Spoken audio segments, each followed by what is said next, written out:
কে যা বলা হয় তাই করবি, এর থেকে কোনো কথা আমি শুনতে চাই না। আমি কিছু বলতে পারলাম না, কারণ আমার চাকরিটা খুবই প্রয়োজন। এটা ছেড়ে দিলে আমার সংসার চলবে না। বাসায় ছোট ভাই ও বোন আছে, মা অসুস্থ, তাই বাধ্য হয়ে গ্যারেজ থেকে গাড়িটা বের করে এনে বাসায় চলে যাই। আপনারা কিছু বুঝতে পারছেন না, তাই তো? আচ্ছা চলুন ফ্ল্যাশব্যাক থেকে ঘুরে আসি। এই ঢাকা শহরের জ্যামটা আর ভালো হবে না। কোনো রকম ভাড়া বাসাটাই উঠলে বাঁচি। সবার মতো যদি আমার কপালটাও এমন ভালো হতো। যাক, ও সব কিছু সময়ের মধ্যে বাসায় এসে শুয়ে পড়ি। সকাল 5:40 ঘড়ির অ্যালার্মের শব্দে ঘুম ভেঙে গেল। ঘুম থেকে উঠে উঁচু করে ফজরের নামাজ আদায় করে নিলাম। তারপরে আবার একটু শরীরটা এলিয়ে দিলাম বিছানায়। 7:30 দিকে বিছানা ছেড়ে উঠে ফ্রেশ হয়ে রান্নাঘরের দিকে পা বাড়ালাম। রান্নাঘরে গিয়ে একটা ডিম ভাজি করলাম, আর কালকে রাতের ভাত ছিল, তাই একটু খেয়ে নিলাম। তারপরে সকাল 10টার পরে আবার ঠিকমতো ফ্রেশ হয়ে একটা সাদা শার্ট, কালো রঙের প্যান্ট আর কালো শু পরে বেরিয়ে পড়লাম। উদ্দেশ্য হলো, একটা কোম্পানিতে চাকরির খবর পড়েছিলাম খবরের কাগজে। সেখানে ছোট্ট একটা পদে কাজের জন্য ইন্টারভিউ দিতে যাচ্ছি, সেই জন্য এসব পড়লাম। নয়তো সব সময় এমনই একটা গেঞ্জি আর প্যান্ট পরে থাকি। ইন্টারভিউ 11টার পরে হবে, সেজন্য তেমন তাড়া নেই আমার। একটা রিক্সা ডেকে সেটাতে উঠলাম আর অফিসের ঠিকানা দিলাম। সে তার মন মতো রিক্সা চালাতে লাগলো। ও সরি, আমার পরিচয় তো দেওয়া হলো না। যদিও আমার ডাকনাম ঈশান, বন্ধুরা তাই ডাকে। তবে আমার নাম মোহাম্মদ সাব্বির আহমেদ। নামটা পুরাতন, তাই না? আমি আমার বাবা মায়ের বড় ছেলে। বাবা নেই, ছোটবেলায় বাবা মারা যায়, কিন্তু এই তো 3 মাস হলো আমার অনার্সের রেজাল্ট দিয়েছে। আলহামদুলিল্লাহ, A+ সব বিষয়ে। আমার ছোট একটা ভাই ও বোন আছে, আর আমার পরিবারের সবাই আমার থেকে অনেক দূরে থাকে, কারণ আমি ঢাকাতেই থাকি। গতকাল ঢাকায় এসেছি কুড়িগ্রাম থেকে। এই যা, পরিচয় দিতে দিতে চলে এসেছি অফিসের সামনে। পরে আস্তে আস্তে আরো জানতে পারবেন। আপাতত এইটুকুই থাকুক। আমি রিকশার ভাড়া মিটিয়ে অফিসের ভেতরে প্রবেশ করলাম। 6 তলা বিশিষ্ট ভবন, এটা বোঝাই যাচ্ছে অনেক বড়, দামি এবং ভালো মানের কোম্পানি। ভেতরে যেয়ে দেখি অনেক লোক বসে কাজ করছে তাদের নিজ ডেস্কে। কয়েকটা ডেস্ক খালি আছে, ভাগ্যটা সাথে থাকলে হয়তো একটাই আমি বসতে পারবো। একজনকে জিজ্ঞাসা করলাম ইন্টারভিউ কোন দিকে হচ্ছে। সে বাম দিকে দেখিয়ে বলল উপরে 3য় তলায়, আর সেখানে ডান পাশের সোফায় বসতে। আমিও একটা একটা করে সিঁড়ি বেয়ে উপরে উঠতে লাগলাম। একটু পরেই 3য় তলায় পৌঁছে গেলাম, আর লোকটার কথা মতো ডান দিকে থাকা সোফায় বসে পড়লাম। 30 মিনিট বসে থাকার পরে একজন লোক, হয়তো পিয়ন হবে, সে আমাকে ডেকে নিয়ে গেল একটা রুমে, আর ভেতরে প্রবেশ করতে বলল। আমিও আল্লাহর নাম আর দোয়া দরুদ পড়ে অনুমতি নিয়ে ভেতরে প্রবেশ করলাম। গিয়ে দেখি মাত্র একজন লোক। যাক, বাঁচা গেল, কপাল ভালো, নয়তো 2-3 জন বসে থাকতো। জি স্যার, আসবো? হ্যাঁ, ভিতরে প্রবেশ করো। জি স্যার। আমার কাগজগুলো খেয়াল করলাম। বৃদ্ধ দেখতে লোকটি আমার ফাইলটা মন দিয়ে দেখছে। এরপর আমার দিকে তাকিয়ে বলল, বাহ, তুমি তো খুব ভালো স্টুডেন্ট ছিলে। ফাইলগুলো তো ঠিক আছে। তখন বৃদ্ধ লোকটি 2টা প্রশ্ন করে আল্লাহর রহমতে খুব সুন্দর করে প্রশ্নগুলোর উত্তর দেই। আল্লাহ জানে চাকরিটা হবে কিনা। তোমার কাজে আমি খুশি হয়েছি, কিন্তু তোমার ব্যক্তিগত সম্পর্কে আমি কিছু জানতে চাই। তুমি যদি বলতে চাও, কারণ আমার একজন বিশ্বস্ত লোকের প্রয়োজন। একটু অবাক হলো, লোকটাকে দেখে ভালোই মনে হয়েছে, তাই দ্বিধা সংকোচ না করে বললাম, জি স্যার, সমস্যা নেই, আপনি প্রশ্ন করেন। তোমার গ্রামের বাড়ি কোথায়? জি, আমার গ্রামের বাড়ি কুড়িগ্রাম সদর। আর তোমার বাবার নাম? জি, আতাউর রহমান। খেয়াল করলাম উনি চেয়ার থেকে উঠে দাঁড়িয়ে বলল, কি তুমি আতাউর রহমানের ছেলে? জি, কিন্তু কেন? আমার বাবা তো বেঁচে নেই। তুমি চিন্তা করো না। আর তোমার বাবা আমার একজন ছোটবেলার বন্ধু।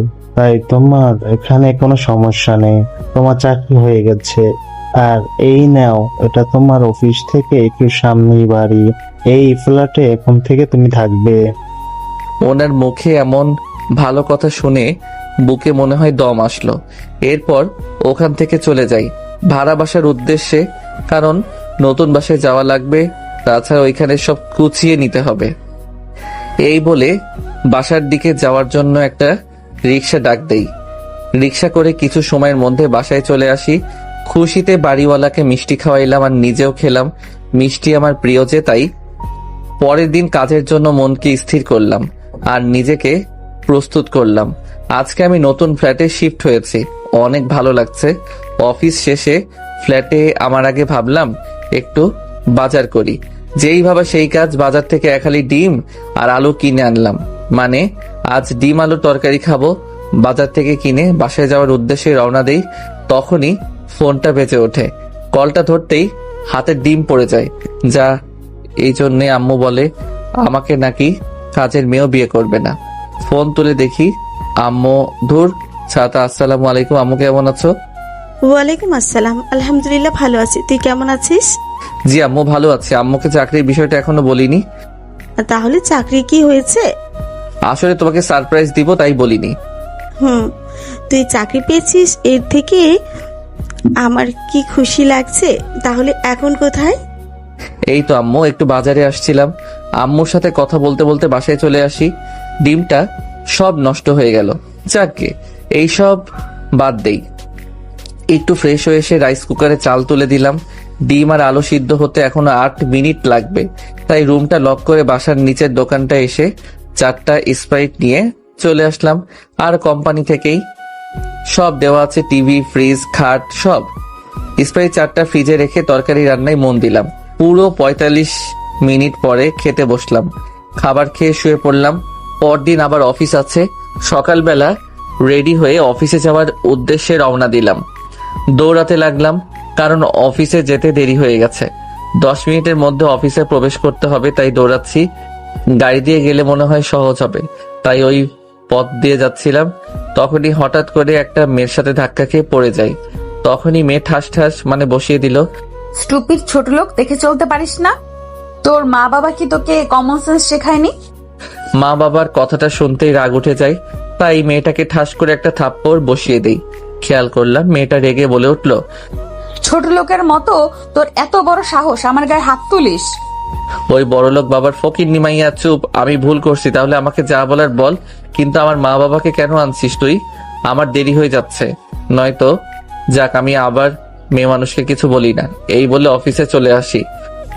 দেখেছিস ছেলেটার কি সাহস, তোকে থাপ্পড় দেয়। ও জানে না ও কার গায়ে হাত তুলতেছে। এর প্রতিশোধ আমি সুদে আসলে নিব ওর থেকে। কিন্তু কিভাবে? তুই তো ওই ছেলেটাকে জানিস না। ওর ঘাড়ের কার্ডটা দেখেছিস? এটা আমাদের কোম্পানির। আমি ওকে দেখে নিব। মা, তুই এত রেগে আছিস কেন? এসব কেন ভাঙছিস? কি হয়েছে বল আমাকে। ওর সাহস কি করে হয় আমার গায়ে হাত তোলার? কার এত বড় সাহস যে তোর গায়ে হাত তুলে? একবার বল, আমি ওকে পুলিশে দেব। তোমার কিছু করা লাগবে না, আমি করব। আর হ্যাঁ, কালকে সবাইকে বলে দিবে এখন থেকে আমি অফিসে যাব। অফিসে গিয়ে নিজের ডেস্কটা খুঁজে পাচ্ছিলাম না, এদিক ওদিক খুঁজছিলাম। তখনই আরেকটা মেয়ের সাথে ধাক্কা লাগে, কিন্তু মেয়েটা কিছু বলল না। মেয়েটা আমাকে দেখে হেসে বলে উঠল, আপনাকে এখানে আগে কখনো দেখিনি। জি, আমি নতুন জয়েন হয়েছি। খেয়াল করলাম মেয়েটা ড্যাব ড্যাব করে আমার দিকে তাকিয়ে আছে। তখন আবার বলল, ওই যে চাচাকে বললে দেখিয়ে দেবে। আর আমার নাম নেহা। আপনি? পরে বলবো। এটা বলে আমি ওখান থেকে চলে আসলাম আর পিয়ন চাচার থেকে আমার ডেস্কটা দেখে নিলাম। সেখানে যেয়ে বসলাম। মেয়েটার কথা মনে পড়লো। ও সরি, ওর নাম তো নেহার ব্যবহারও ভালো, অন্য মেয়েদের মতো বদ মেজাজি না। আমি বসে কাজ করছি, তখনই দেখলাম মেয়েটা আমার কাছে এসে বলল, এই যে আপনি, কিন্তু আপনার নামটা বললেন না। জি, ঈশান। ও আচ্ছা, তাহলে কাজ কাম কেমন চলছে? জি আলহামদুলিল্লাহ ভালো। আপনার? Same to. জানেন, স্যারের একটা রাগী মেয়ে আছে, কিছুদিন আগে বিদেশ থেকে দেশে ফিরেছে। শুনেছি 2 বছর আগে পড়াশোনা শেষ করেছে, কিন্তু দেশে ফিরেনি। কিছুদিন আগে নাকি দেশে আসছে, আর এখন এই কোম্পানির চেয়ারে বসবে। ও আচ্ছা, তাহলে তো আমার থেকে 2-3 বছরের সিনিয়র হবে। হ্যাঁ, আপনি কিন্তু হিসাব করে চলবেন। আমার এত কেয়ার করার জন্য ধন্যবাদ। আরে না, নিজের মানুষ মনে করেন। মানে? কিছু না। এটা বলে নেহা এখান থেকে নিজের কেবিনে চলে যায়। এরপরে কাজ করতে করতে বিকেল হয়ে যায়। একটু পরে নেহা এসে ডাক দিল। দুপুরে খেতে যাবে না? না, আমি আজকে খাবার আনিনি, তাই এখনই বাসায় চলে যাব। চলো আমরা আজকে রেস্টুরেন্টে গিয়ে খেয়ে আসি। না, আজকে না, অন্য একদিন। আজকে আমার বাসায় যেতে হবে, বাসায় একটু কাজ আছে। দেখলাম নেহা মন খারাপ করে এখান থেকে চলে যায়। আমি আর কিছু বললাম না। আমি ব্যাগ গুছিয়ে ওখান থেকে রুমে যাওয়ার উদ্দেশ্যে রওনা দিলাম। বাসায় এসে দেখি বিড়ালের সবকিছু ফেলে দিয়েছে। হারামজাদা সবকিছু আমার ফেলে দিয়ে এখন কি আরামে বসে আছে। কি আর করার, তাই বাজারে গেলাম। বাজারে গিয়ে কিছু সবজি কিনে বাসায় আসলাম। বাসায় এসে রান্না করতে করতে রাত হয়ে যায়, তাই রান্না করে খেয়ে শুয়ে পড়ি। মধ্যরাতে রান্নাঘরে উঠে গেলাম তার কাছে। পেছন থেকে তার কোমরে হাত দিয়ে জড়িয়ে ধরলাম। তার শরীরটা শিউরে উঠল, আর তার চুলের মধ্যে নাক ডুবিয়ে দিলাম। চুল থেকে মাতাল করার মতো সুগন্ধ বের হচ্ছে। নিজেকে নেশাগ্রস্তের মতো লাগছে। ওর কানে ফিসফিসিয়ে বললাম, এই তোমার চুল থেকে মাতাল করা সুগন্ধ আসছে কেন? কথাটা বলেই ওর কাঁধের উপর থেকে চুল সরিয়ে সেখানে আলতো করে চুমু দিলাম। আমার বউটা কেঁপে উঠল। এখনো পেটে হাত দিয়েই আছি, আর সে কাঁপছে। তখন তার কানের লতিতে একদমই হালকা কামড় দিলাম। সঙ্গে সঙ্গে আমার হাত শক্ত করে জড়িয়ে ধরলো। ওকে আমার দিকে মুখ করে দাঁড় করালাম। ওর গোলাপি ঠোঁট দেখে নিজেকে আর সামলাতে পারলাম না। ডুবিয়ে দিলাম তার মিষ্টি ঠোঁটে আমার ঠোঁট। হঠাৎ করে আজানের শব্দে ঘুম ভেঙে গেল। হায় হায়, বউটারে আদরও করতে পারলাম না। কত সুন্দর ছিল স্বপ্নটা। ইস রে, মিস করলাম আদরটা। বিছানা ছেড়ে উঠে ভালো মতো ফ্রেশ হয়ে উজু করে নামাজ আদায় করে নিলাম।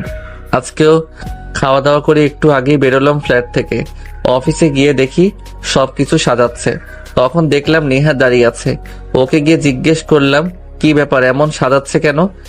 কেন, তুমি যাবে না? না, আমি তো কিছুই বুঝতে পারছি না। আজকে বসের মেয়ে নীলা চৌধুরী আসবে। ও আচ্ছা, শুনেছি নতুন ম্যাম নাকি অনেক বদরাগী। আল্লাহর অশেষ ধন্যবাদ। অফিসে ঢুকে দেখি অফিসের চেহারাই বদলে ফেলেছে। ফুল দিয়ে সাজিয়ে রেখেছে। কিছু সময় পর দেখলাম একটা BMW গাড়ি এসে অফিসের সামনে থামলো। আর আমি তো দেখেই থ হয়ে গেলাম। এই কি মানুষ নাকি সাক্ষাৎ একটা পরী?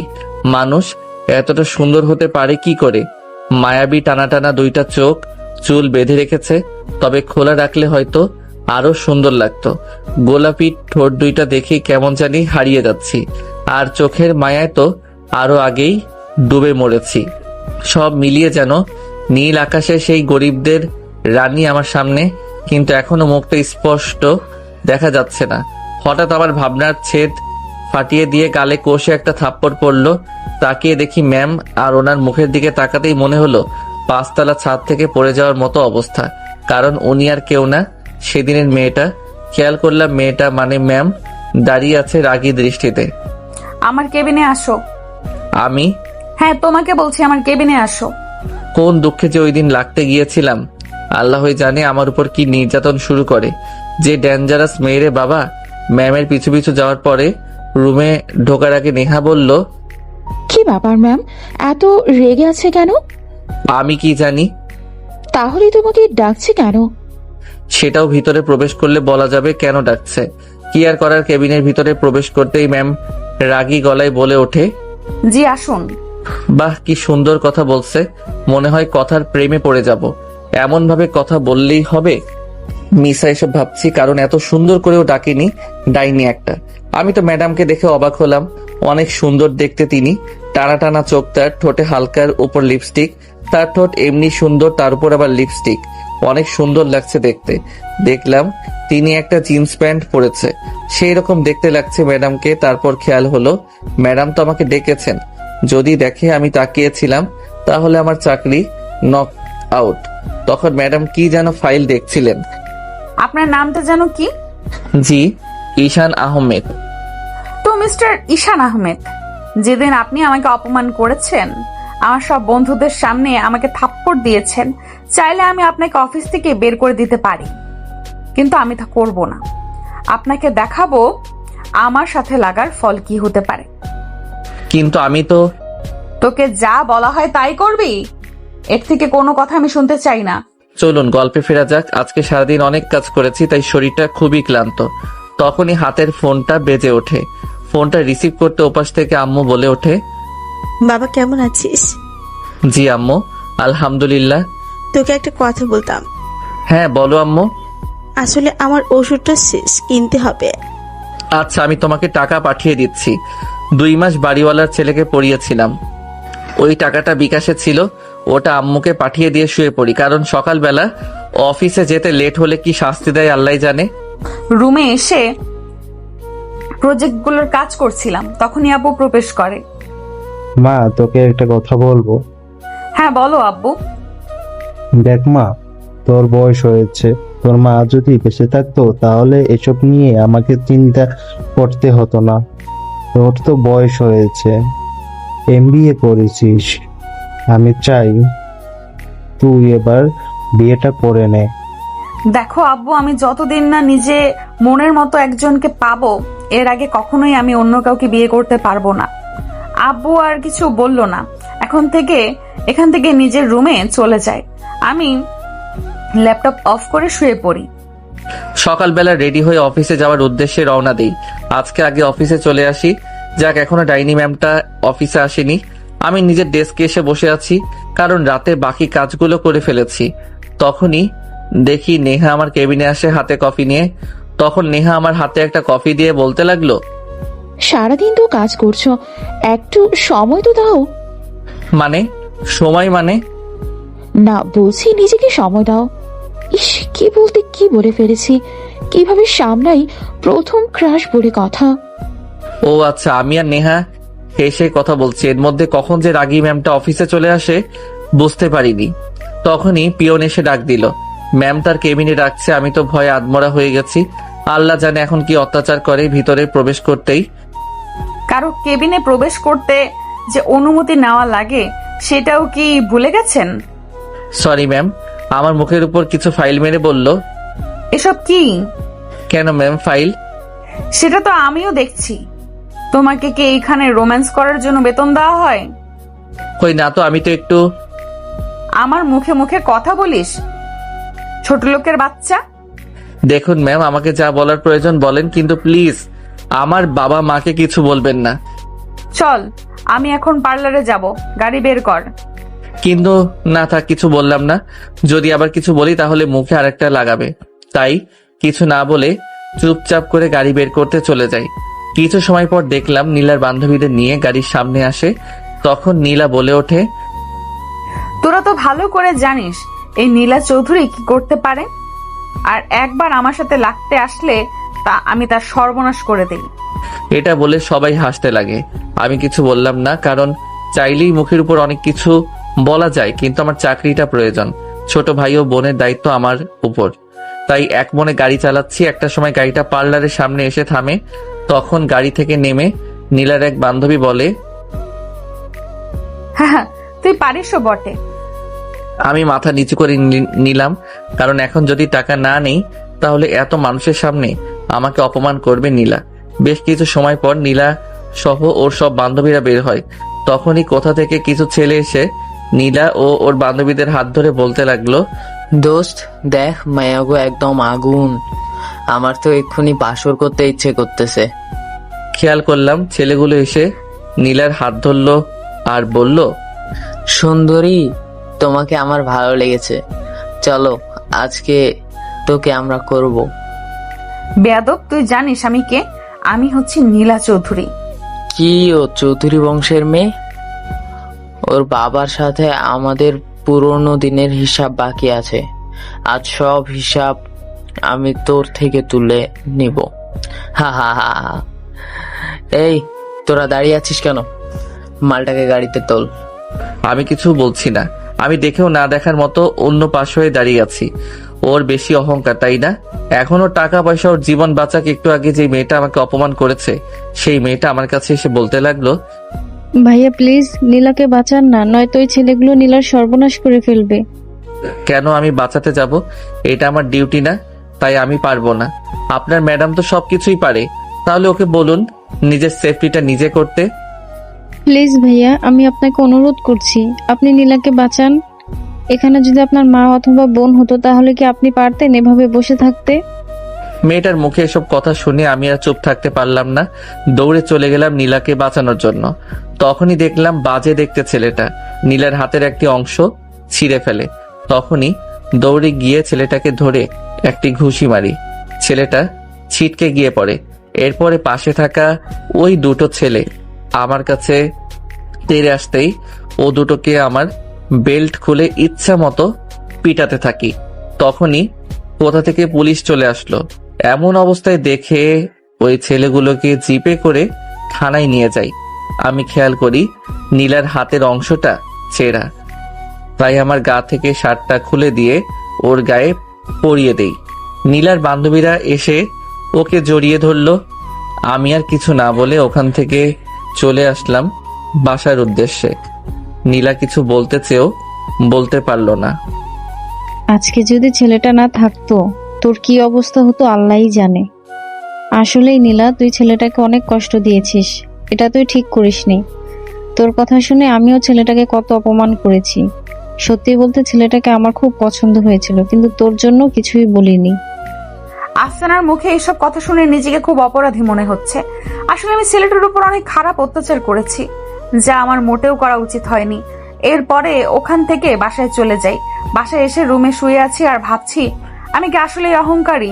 আমি যে এখনো প্রিন্সের সেই শার্টটা বুকে জড়িয়ে আছি খেয়ালই করিনি। ওর শার্টের মধ্যে একটা অদ্ভুত একটা গন্ধ নাকে আসছে। কেন জানি না, ওর এই গন্ধের মধ্যে একটা নেশা কাজ করছে। ওর ওই নেশার মধ্যে আমি যে কখন ডুবে গিয়েছি বুঝতে পারিনি। বাসায় আসতেই ফোনটা বেজে ওঠে। ফোনটা হাতে নিয়ে দেখি আননোন নাম্বার।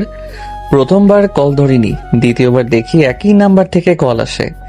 তাই রিসিভ করতে ওপাশ থেকে মেয়েলি কণ্ঠে বলে ওঠে, কি ব্যাপার, ফোন ধরছো না কেন? না আসলে নাম্বারটা জানা নেই তাই। আমার নাম্বারটা তুমি সেভ করে নাও। তাহলে বলো এখন কি করছো? খাওয়া দাওয়া হয়েছে তোমার? না এখনো খাওয়া দাওয়া হয়নি, মাত্র রান্না বসালাম। কেন, তোমার বাবা মা কি তোমার সাথে থাকে না? না, আমার আম্মু এখানে থাকে না, টাঙ্গাইলে থাকে। তোমার আব্বু? আমি যখন ছোট ছিলাম তখন আমার আব্বু মারা যায়। আমার আম্মু আমাকে ছোটবেলা থেকে বড় করে। ও সরি, আমি বুঝতে পারিনি। না কোনো সমস্যা নেই। তোমার খাওয়া দাওয়া হয়েছে? হ্যাঁ, আমি খাওয়া দাওয়া করেছি। আচ্ছা, একটা কথা বলবো? হ্যাঁ বলো, কি কথা বলবে? আচ্ছা, তুমি যদি কিছু মনে না করো তাহলে কি আমি তোমার বাসায় এসে তোমাকে রান্না করে দেব? না না, একদম প্রয়োজন নেই। তুমি একটা মেয়ে আর আমি একটা ছেলে। তুমি যদি আমার বাসায় আসো তাহলে অনেকে অনেক কথা বলবে। বললে বলুক, আমি আমার স্বামীর বাসায় আসবো, তাতে কি? নেহার সাথে আরো কিছুক্ষণ কথা বলে ফোনটা কেটে দেই। এরপর রাতে রান্না বসিয়ে খাওয়া দাওয়া করে শুয়ে পড়ি। সকালে ঘুম থেকে উঠে রেডি হয়ে অফিসে যাওয়ার উদ্দেশ্যে রওনা দিই। একটু সময় পর অফিসে চলে আসি। অফিসে সামনে আসতে দেখি নেহা দাঁড়িয়ে আছে। মনে হচ্ছে আমার জন্য অপেক্ষা করছে। কাছে যেতেই বলে উঠল, কেমন আছো? এই তো আলহামদুলিল্লাহ, তুমি? আমি খেয়াল করলাম নেহা ড্যাব ড্যাব করে আমার দিকে তাকিয়ে আছে। ওকে যে আমি একটা কথা বলছি তার কোনো হুঁশ নেই। তখনই আমি হাতের একটা তালি দিয়ে বললাম, কি ব্যাপার, তুমি কোথায় হারিয়ে গেলে? কই, কোথাও না তো। তোমার চোখের মধ্যে কেমন জানি একটা মায়া কাজ করে। আমি জানি না তোমার এই চোখের মধ্যে বারে বারে কেন যে ডুবে যাই। আমি পারছি না তোমাকে আমার মনের কথাগুলো বলতে। ভয় হয় তুমি যদি আমাকে মেনে না নাও। আবার কোন চিন্তার মধ্যে তুমি ডুবে গেলে? আরে বাদ দাও এসব, আজকে আমি তোমার সাথে কিছু কথা বলবো। আচ্ছা ঠিক আছে, যা বলার বলো। অফিসে বাইরে, এখানে না। আমি আর নেহা কথা বলছিলাম, হঠাৎ করে দেখলাম ম্যাম চলে আসে। দেখলাম নীলা আমাকে আর নেহাকে একসাথে দেখে কেমন জানি চোখ বড় বড় করে ওখান থেকে নিজের কেবিনে চলে যায়। একটু পর শিয়ন এসে আমাকে ডাক দিয়ে বলল, আমার ডেস্কটা এখান থেকে সরানো হয়েছে, আমার ডেস্কটা ম্যামের সাথে দেওয়া হবে। আমি কিছুই বুঝতে পারছি না এমনটা কেন করছে। আমার কেন রাগ হচ্ছে? ও যদি অন্য কোনো মেয়ের সাথে কথা বলে আমার কেন এত রাগ হয়? আমি কি ওকে তাহলে সত্যি ভালোবেসে ফেলেছি? আমি কেন ওকে অন্য মেয়ের সাথে দেখলে সহ্য হয় না? একটু সময় পর পিয়ন এসে বলল, আমাকে ম্যাম ডাকছে। তাই আমি নীলার কেবিনে প্রবেশ করতে নীলা বলে উঠল, তোমাকে যে জন্য ডাকা, তুমি অফিসের মধ্যে ওই মেয়েটার থেকে দূরে দূরে থাকবে। কেন আমি ওই মেয়েটার কাছ থেকে দূরে দূরে থাকবো কেন? কেন মানে? আমি যা বলেছি তাই শুনবে, এছাড়া আর বাড়তি কোনো কথা বলবে না। আর তোমার ডেস্কটা আমার সাথে দেওয়া হয়েছে, তুমি এখন থেকে আমার পাশেই বসবে। আর চলো, আমরা এখন বেরোবো, গাড়ি বের করো। আমি আর কিছু বললাম না, চুপচাপ করে গাড়ি বের করলাম। গাড়ি বের করতেই নীলা সামনে এসে বসলো। নীলা কখনো আমার পাশে বসে নেই, আজকে হঠাৎ করে আমার পাশে এসে বসলো। আমি কিছুই বুঝতে পারলাম না। তখন আমি বলে উঠলাম, বলেন ম্যাম, এখন কোথায় যাব? দেখো, প্রথমত তোমাকে বলছি, তুমি আজ থেকে আমাকে ম্যাম বলা লাগবে না, তুমি আমার নাম ধরে ডাকবে। সেটা কি কথা? আপনি হচ্ছেন আমার অফিসের মালিক, আর আমি আপনাকে ম্যাম বলবো না তো এটা কি শোভা পায়? কোনটা ঠিক কোনটা ভুল সেটা আমি বুঝবো। তোমাকে বলেছি, তোমাকে যা বলেছি তুমি তাই বলবে। এখন চলো সামনে শপিং মলে। একটা সময় পর একটা বড় শপিং মলে আসে। তখন নীলা গাড়ি থেকে নেমে শপিং মলে যাওয়ার জন্য বলে। আমি যাব না বলা সত্ত্বেও আমাকে জোর করে শপিং মলে নিয়ে যায়। এরপরে আমার গায়ের অনেকগুলো জামা দেখতে লাগে। তখন আমি নীলার উদ্দেশ্যে বলি, আপনি এসব কি করছেন? তুমি চুপ করো, তোমাকে যা করতে বলছি তুমি তাই করো। তুমি এখানে সুন্দর করে দাঁড়িয়ে থাকো। এই বলে নীলা অনেকগুলো জামা আমার গায়ের কিনে নেয়। এরপরে আবার শপিং মল থেকে বের হয়ে গাড়ি করে অফিসের সামনে চলে আসি। এর মধ্যে অফিস ছুটি হয়ে যায়। হাতে ফোনটা নিয়ে দেখি নেহা অনেকগুলো কল করেছে। তখন গাড়ি থেকে নামতেই নীলা বলে ওঠে, এই নাও এসব, আগামীকাল পরে আসবে। দেখুন ম্যাম, আপনি বড়লোক, আমি গরিব, তাই বলে যে আপনাকে আমি একটা সাহায্য করেছি তাই বলে বিনিময়ে আপনি আমাকে এসব দিবেন? আমরা গরিব হতে পারি কিন্তু স্বার্থপর আর লোভী না। আসলে প্রিন্স, তুমি যা ভাবছো তা না বিষয়টা। আসলে সত্যি বলতে আমি তোমাকে ভালোবেসে ফেলেছি। দেখুন ম্যাম, এসব নাটক আমার সাথে করবেন না। আমি আপনার মতো অহংকারী মেয়েকে ভালোবাসা তো দূরের কথা কখনো ভাবতেও পারি না। আমি জানি আপনি আবার নতুন করে আমাকে অপমান করার জন্য এসব নাটক সাজাচ্ছেন, তাই না? আমি নীলাকে আরো অনেক কথা বলে ওখান থেকে বাসায় চলে যাওয়ার উদ্দেশ্যে রওনা দেই। আসার সময় খেয়াল করি নীলার চোখের কোণে পানি। আমি কিছু বললাম না, আমি বাসায় চলে আসি। বাসায় এসে দেখি ভাত রান্না করা আছে, তাই ডিম ভাজি করে ভাত খেয়ে গোসল করে নেই। গতকাল রাতে ঘুমটা ভালো মতো হয়নি, তাই বিকেলের দিকে শুয়ে পড়ি। হঠাৎ করে সন্ধ্যার দিকে আমার ফোনটা বেজে ওঠে। কলটা রিসিভ করতে ওপাশ থেকে বলে উঠলো, বাবা তুমি কোথায় যাচ্ছ? আরে আঙ্কেল, আমি তো এখন বাসায় আছি। বাবা তুমি যত তাড়াতাড়ি সম্ভব তুমি আমার বাসায় চলে আসো। নীলা জানি কেমন পড়ছে, আমার তোমার সাথে কিছু বলার প্রয়োজন আছে। আমি কিছুই বুঝতে পারছি না নীলার কি হয়েছে, তাই তাড়াতাড়ি করে নীলার বাসায় যাওয়ার উদ্দেশ্যে রওনা দিলাম। একটু সময় পরে নীলার বাসায় চলে আসি। বাসায় এসে দেখি নীলার আব্বু ড্রয়িং রুমে বসে আছে। আমাকে দেখে আমার হাত ধরে বলতে লাগলো, বাবা কখনো আমি কারো কাছে কিছু চাইনি, কিন্তু আজকে আমি তোমার কাছে একটা কিছু চাইবো, তুমি আমাকে ফিরিয়ে দিও না। বলো তো আমার কথাটা রাখবে?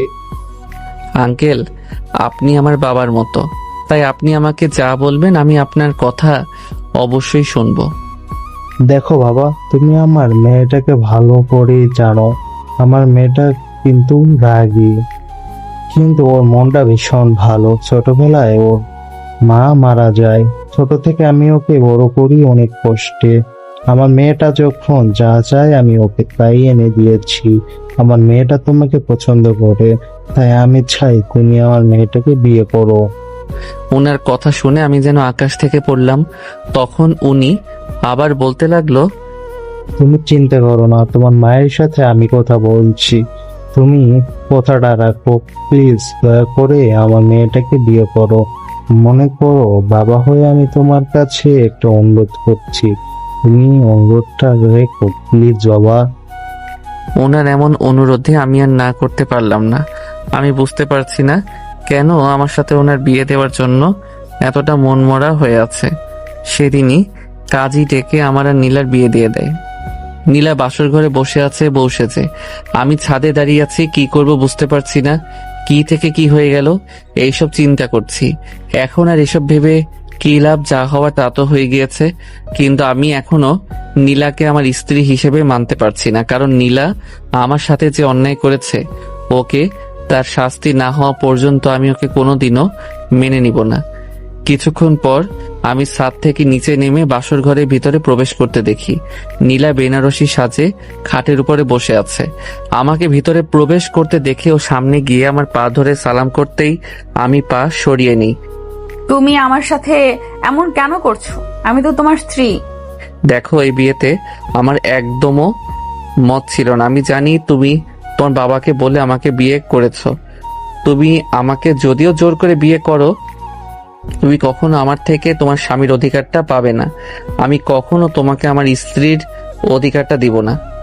আমি জানি আমি তোমার সাথে অনেক অন্যায় করেছি, তুমি আমাকে দয়া করে ক্ষমা করে দাও। না, তোমার অন্যায়ের কোনো ক্ষমা হয় না। আর হ্যাঁ, তোমাকে দ্বিতীয়বার বলছি, তুমি কখনো আমার কাছ থেকে স্বামীর অধিকার ফলাতে আসবে না। এটা বলে খাটের উপর শুয়ে পড়লাম। আর হ্যাঁ, একটা কথা, এসব কথা যেহেতু তোমার বাবা না জানে, আমার শরীরটা খুব ক্লান্ত লাগছে, তাই আমি ঘাটে এসে শুয়ে পড়লাম। খেয়াল করলাম নীলা এখনো দাঁড়িয়ে দাঁড়িয়ে কান্না করছে। আমি ওদিকে ধ্যান না দিয়ে শুয়ে পড়লাম। মধ্যরাতে বুকের মধ্যে ভারী কিছু অনুভব করলাম। চোখ খুলে দেখি নীলা আমার বুকের উপরে আমাকে জড়িয়ে ধরে শুয়ে আছে। আমি ওঠার চেষ্টা করতেছি, বাট উঠতে পারতেছি না। তাই নীলাকে যেই না বুকের উপর থেকে সরাতে যাব, ঠিক তখনই আগের তুলনায় অনেক বেশি জোরেই জড়িয়ে ধরলো। আমি যতই সরিয়ে দিতে লাগি সে ততই জড়িয়ে ধরে। অনেক চেষ্টা করেও কোনো লাভ হলো না, তাই এত করে ডাকতেছি, ছাড়ার কোনো উপক্রমই নেই। এবার মাথা গরম হয়ে গেল, তাই এত করে ডাকতেছি, ছাড়ার কোনো উপক্রমই নেই। এবার মাথা গরম হয়ে গেল, তাই নীলাকে জোর করে সরিয়ে দিতে গিয়ে দিলাম এক ধাক্কা। ধাক্কাটা এক প্রকার জোরে দিয়েছি, তাই নীলা সামলাতে না পেরে বিছানা থেকে ফ্লোরে পড়ে যায়। নীলা নিচে পড়ে গিয়ে আমার দিকে তাকিয়ে বলল, তুমি আমাকে নিচে ফেলে দিতে পারলে? না পারার কি আছে? আপনি আমার কে যে আমার বুকে ঘুমান? আমি তোমার কেউ না। না, আপনি আমার কেউ না। আমার বুকে আপনাকে শোভা পায় না। কান্না করতে করতে এগিয়ে এসে আমার বুকে মাথা রেখে আমায় জড়িয়ে ধরে বলে, আমায় মাফ করে দাও প্লিজ। আমায় তোমার এই বুকের মধ্যে আমাকে একটু জায়গা দাও না, আমি তোমার বুকে মাথা রেখে ঘুমাতে চাই। নীলার কথায় অনেক কষ্ট দেখলাম। ভাবলাম ও মনে হয় সত্যি আমাকে ভালোবাসে, কিন্তু না। আমার মনে পড়ে গেল সেই দিনের কথা, যেদিন নীলা আমাকে সব কলিগদের সামনে চরিত্রহীন বলে গালি দিয়েছিল। ওর সব বন্ধুদের সামনে আমাকে অপমান করেছিল, কারণ আমি একটা ছোট লোক, চরিত্রহীন ছেলে। আপনার মনে আছে আপনি আমায় কি বলেছিলেন? ও কি ভাবছো আমি ওকে এত সহজে মেনে নিব? কখনোই না। ও আমাকে যতটা না কষ্ট দিয়েছে তার থেকেও বেশি আমি ওকে কষ্ট দিব। নীলা ওখানে বসে কান্না করছে। আমি সকালবেলা উঠে চলে যাই অফিসে। অফিসে কেউ জানে না আমার আর যে নীলার বিয়ে হয়েছে। আমি গিয়ে নিজে কেবিনে বসলাম। একটু পর নেহা আমার কেবিনে আসে, আমাকে দেখে বলে ওঠে, আচ্ছা তোমার কি হয়েছে? কতবার ফোন দিলাম কিন্তু ফোন বন্ধ কেন আসছে? ও কিছু না, একটু কাজে ছিলাম তাই মনে হয় ফোন বন্ধ ছিল। আচ্ছা আমি তোমার জন্য একটা ভালো জাজ। কি হলো, থামলে কেন? না, ওকে আমার পরিচয়টা দেওয়া যাবে না, কারণ ও যদি জানে আমাকে ভুল বুঝবে। ও কিছু না বলছিলাম, এই জবটা কেন করছো?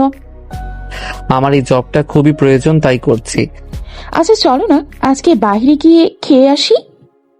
তখনই পিয়ন এসে আমাকে ডাক দিল। স্যার ওনার কেবিনে আমাকে ডাকছে। আমি ওখান থেকে সোজা স্যারের কেবিনে যাই। তখন স্যার আমাকে দেখে বলে ওঠে, প্রিন্স কেমন আছো? আর তুমি আজকে দেখি অফিসে চলে আসছো। না আসলে কিছু কাজ ছিল তাই। এসব কাজ পরেও করা যেত। আচ্ছা যাই হোক, তোমার সাথে একটা কথা বলার ছিল। আসলে বাবা, আমার তো বয়স হয়েছে, এখন আমার এসব সম্ভব হচ্ছে না। তাই আমি চাচ্ছি তুমি আর নীলা আমার ব্যবসা দেখাশোনা করো। না স্যার, এখন এসব না, কারণ আমাদের মাত্র বিয়ে হলো। আর আমি যেমন আছি তেমনটাই আমার পছন্দ। আমার আপনার কোনো জিনিসের মধ্যে লোভ নেই। আমি জানি তুমি অন্য মানুষের মতন না। তোমার বাবা যেমন একজন সৎ, ঠিক তুমি ও তেমনি তোমার বাবার মতো হয়েছো। এরপর স্যারের সাথে ব্যবসার কিছু কথা বলে ওখান থেকে চলে আসি আমি। এর সময় হয়ে গিয়েছে। বের হয়ে দেখি নেহা এখনো দাঁড়িয়ে আছে আমার জন্য। অফিসের লাস্ট আমাকে দেখে কাছে এসে বলে ওঠে, কি হলো, এত সময় কি করে? এই তো একটু কাজ ছিল স্যারের সাথে। আচ্ছা ঠিক আছে, চলো আজকে আমরা একসাথে খেতে যাই। না আসলে আজকে আমার একটু কাজ আছে। সেটা কি কথা? আমি আজকে ভেবেছি আমি তোমার সাথে খেতে যাব, কিন্তু তুমি বলছো তুমি যাবে না। না আসলে শোনো, এমনিতে তুমি এতদিন ধরে আমার ফোন ধরোনি, তারপর অফিসেও আসোনি। আমি তোমার কোনো কথা শুনতে চাই না। আজকে তুমি আমার সাথে লাঞ্চে যাবে, এটাই ফাইনাল। আমি আর কিছু বলতে পারলাম না। এরপর নেহার সাথে লাঞ্চ করতে গেলাম। একটু পর আমার হঠাৎ করে ফোনটা বেজে ওঠে। ফোনটা রিসিভ করতে দেখে ওপাশ থেকে একজন মেয়েলি কণ্ঠে বলে ওঠে, হ্যালো, তুমি কি বাসায় আসবে না? আমি তোমার জন্য রান্না করে রেখেছি। বুঝতে আর বাকি রইল না, এটা নীলা। আমি খেতে যাচ্ছি না, আমি বাইরে খেয়ে নিচ্ছি। আসলে তোমার জন্য। নীলাকে আর কোনো কথা বলতে না দিয়ে ফোনটা কেটে দেই। একটু পরে নেহা চলে আসে। এরপর নেহাকে নিয়ে একটা রেস্টুরেন্টে যাই।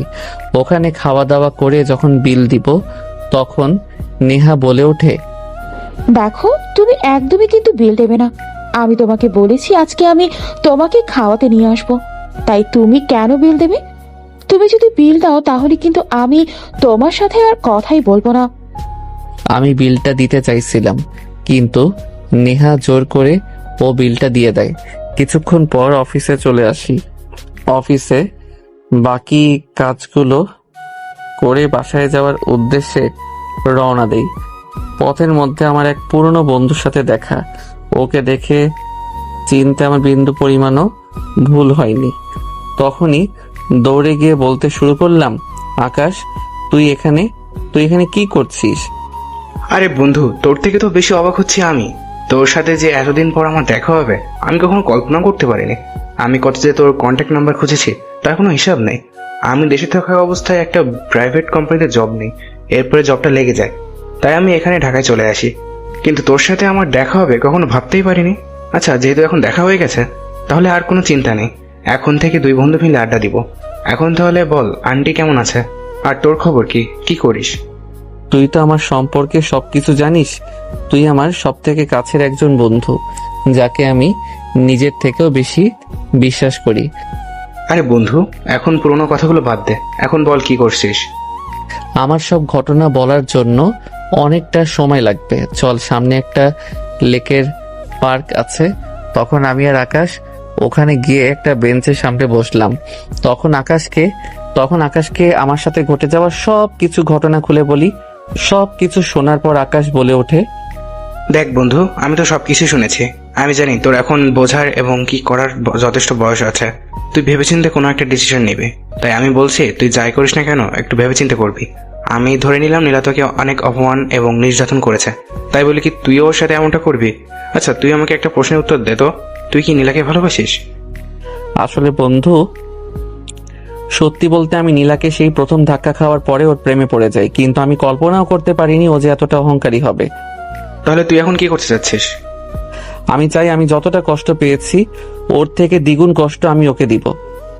আকাশের সাথে আরো কিছু সময় কথা বলে ওখান থেকে চলে আমি বাসায় যাওয়ার উদ্দেশ্যে। বাসায় আসতে দেখি রাত হয়ে গিয়েছে। বাসার সামনে এসে কলিং বেল দিতে একটু পর নীলা এসে দরজা খুলে দেয়। আমাকে এত লেটে আসতে দেখে নীলা বলে ওঠে, আচ্ছা, আসতে এত লেট হলো কেন? আমি কখন আসবো আর কি করব তা আমি আপনাকে বলতে বাধ্য নই। আমার এমন কথা শুনে নীলার মুখটা কালো হয়ে যায়। চোখ দেখে বোঝা যাচ্ছে আমার এমন ব্যবহারে ও খুবই কষ্ট পেয়েছে। তখন নীলা আবার বলে ওঠে, আমি তোমার জন্য তোমার পছন্দের সব খাবার রান্না করেছি, খাবার টেবিলে আসো। নীলার হাত চেপে ধরে বললাম, এই আপনি কি চাচ্ছেন? আপনি যা বলবেন আমি তাই করব। দেখুন, এমনিতে আপনি আমাকে আমার ইচ্ছের বাহিরে বিয়ে করেছেন, তাই আপনি আমার কাছে কখনোই স্ত্রীর অধিকার ফলাতে আসবেন না। আর কি বলছেন রান্না?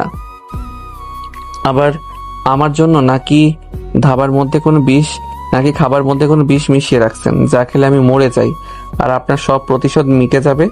আমার মুখে এসব কথা শুনে আমি কখনো কল্পনাও করিনি তুমি।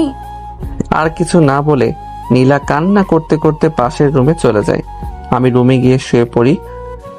সকালবেলা ঘুম থেকে উঠে নীলার দিকে চোখ পড়তেই দেখি ওর চোখের নিচে কালি দাগ বসে গেছে।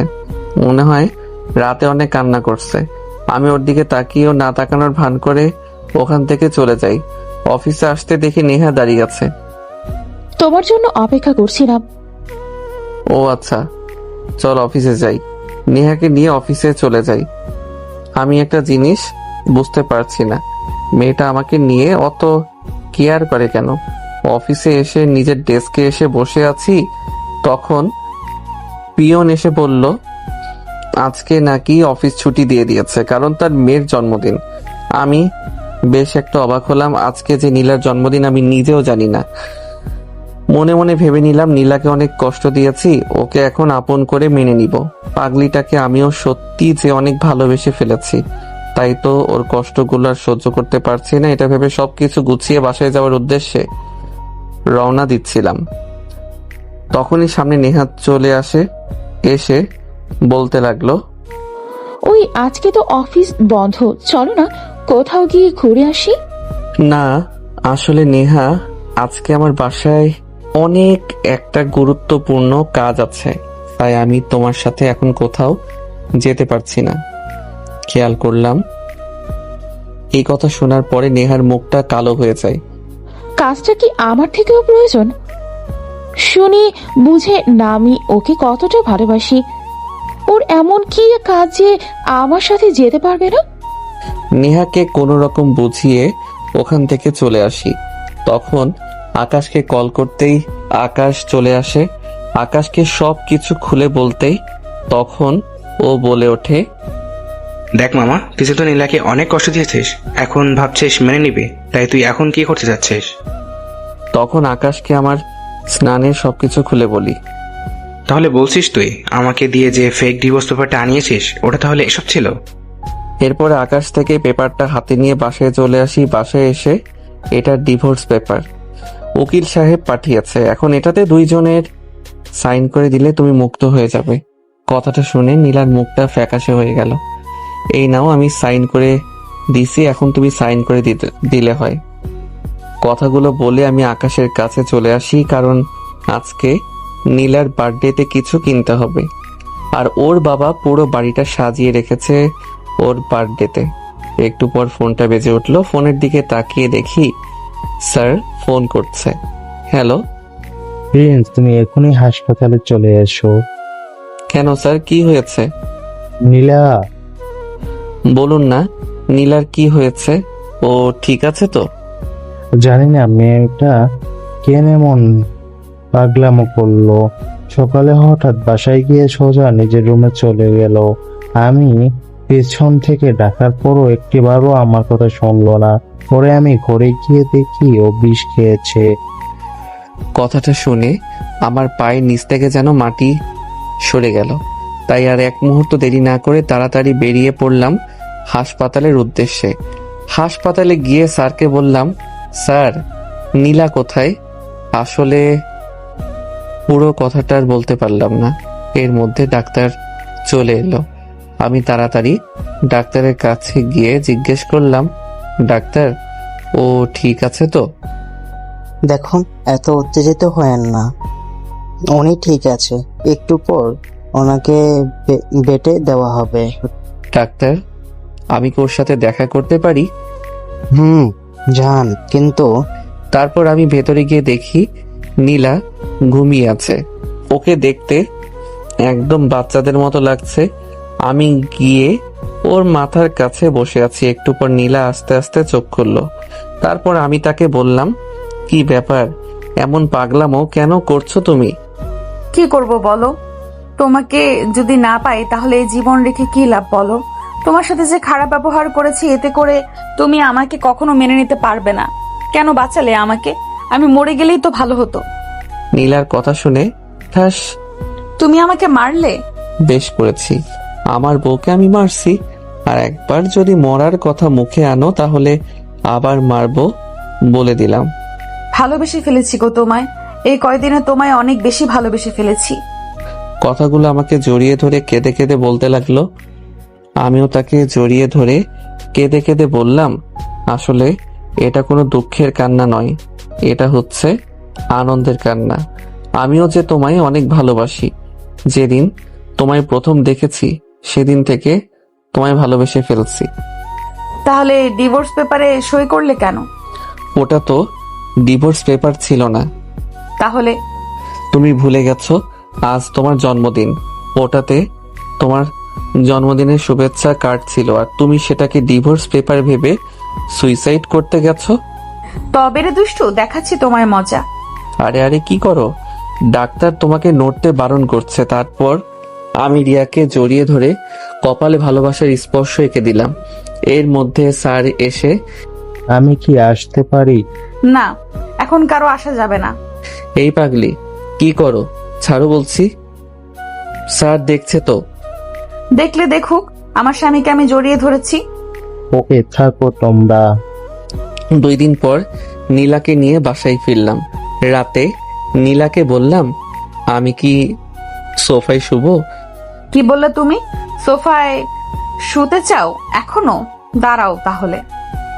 এই বলে আমাকে দৌড়ানি দিল। আমি দৌড় দিয়ে খাটে শুয়ে পড়লাম। নীলাও আমার বুকে এসে শুয়ে পড়ল। তারপর আমি বললাম, আচ্ছা, আমাদের তো বাসর রাত হয়নি, চলো না আজ আমরা বাসর রাত উদযাপন করি। যাও দুষ্টু কোথাকার। এই বলে লজ্জায় তার মুখটা আমার বুকের সাথে চেপে ধরলো। তারপর আমরা দুইজন মিলে হারিয়ে গেলাম ভালোবাসার অতলে। সকালে নীলার ডাকে ঘুম ভাঙলো। দেখলাম সে গোসল করে এসে আয়নার সামনে দাঁড়িয়ে তার চুল শুকাচ্ছে। আমি পেছন থেকে তাকে জড়িয়ে ধরলাম। এই কি করছো? ছাড়ো বলছি। না, ছাড়তে মন চাইছে না। ঠিক, অফিস নেই আজকে? আজ যেতে মন চাচ্ছে না, মন চাইছে সারাদিন তোমাকে এভাবে জড়িয়ে ধরে থাকি। তা বললে তো হবে না। যাও গিয়ে ফ্রেশ হও, এসো আমি নাস্তা দিচ্ছি। তারপর আর কি করার, ফ্রেশ হতে চলে গেলাম। ফ্রেশ হয়ে এসে নাস্তা করে অফিসে যাওয়ার জন্য বের হতেই নীলা বলল, এই শোনো, আজ একটু তাড়াতাড়ি ফিরবে কেমন? ওকে মহারানী। এই বলে নীলার কপালে ভালোবাসার স্পর্শ এঁকে দিলাম। অফিসে এসে যা শুনতে পাই তার জন্য আমি মোটেও প্রস্তুত ছিলাম না। নেহা নাকি চাকরি ছেড়ে দিছে। কথা শুনে খুব অবাক হলাম। হঠাৎ কি এমন হলো যার জন্য সে চাকরি ছেড়ে চলে গেছে? এই কথাগুলো ভাবছি, আর এমন সময় দেখলাম নেহা আমার কেবিনের দিকে আসছে।